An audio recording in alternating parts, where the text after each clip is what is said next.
Nagapati si Mamayang Liberal Party List House Prosecution Panel member nga si Leila de Lima nga wala sang dapat i-argumento sa video nga ginaaligar may unod nga pamahog ni Vice President Sara Duterte bato kay President Ferdinand Marcos Jr., First Lady Liza Araneta Marcos kag former House Speaker Martin Romualdez.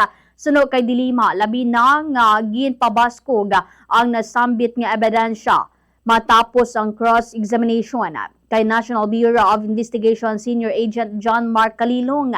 Ang nasambit nga video ang gingamit sang prosecutor bilang kabahin sang Article 4 sa impeachment complaint may kang tanan sa ginaaligar grave threats. Gin-question man ni de Lima kung nga ginpakita sang Defense Council ang amuman nga video kung wala man nila ginakilala ang authenticity siniya. Ang pahayag ni Leila de Lima. Sa amin po sa prosecution, wala na pong debate dyan. Parang pinapakita nila na authentic. Bakit sila magpapakita ng portions of the same video kung hindi sila naniniwala na ito ay authentic?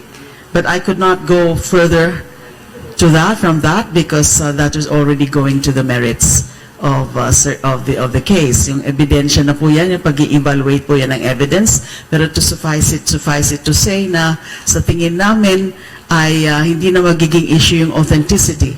At pinakita na nga ay yung proseso, in-explain, inano sa atin, pinakita sa atin ni Agent Calilong paano ino-authenticate ang isang video recording. Step by step, lumabas po yun doon sa direct examination at wala naman pong na biyak na anumang parte doon sa testimonya ni Agent Calilong.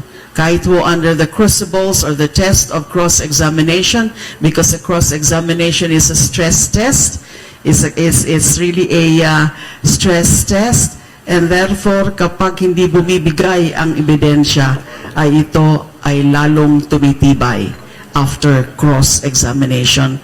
At yun po ang tingin namin doon sa pag-cross-examination kaya Senior Agent Mark Calilong na lalong tumibay yung kanyang testimonya after cross-examination.